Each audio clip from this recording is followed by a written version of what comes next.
ট্রলিকাণ্ডে মা মেয়েকে যাবজ্জীবন কারাদণ্ড দিল আদালত।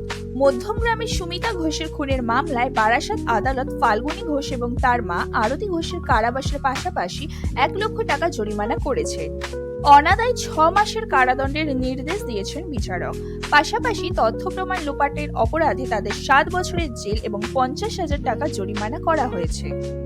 সোমবার দুপুরে সাজা ঘোষণার পরে সরকারি আইনজীবী বিভাস চট্টোপাধ্যায় বলেন, এই মামলার একটি গুরুত্বপূর্ণ বিষয় হলো আগে দুজনকে 7 বছর কারাগারে কাটাতে হবে, তারপরই তাদের যাবজ্জীবন কারাদণ্ড শুরু হবে, অর্থাৎ আজীবন এদের কারাগারেই থাকতে হবে। অন্যদিকে আসামিদের আইনজীবী তারক চন্দ্র দাস বলেন, এই রায়কে চ্যালেঞ্জ করে আমরা কলকাতা হাইকোর্টে যাব।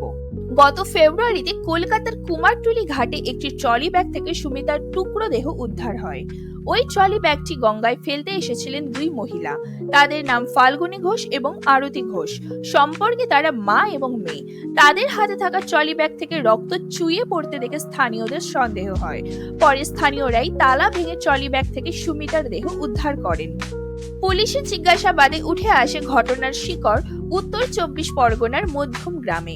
সেখানে দক্ষিণ বীরেশপল্লীর বাসন্তী মন্দির এলাকায় ফাল্গুনীদের বাড়িতে থাকতে গিয়েছিলেন পিসি শাশুড়ি সুমিতা।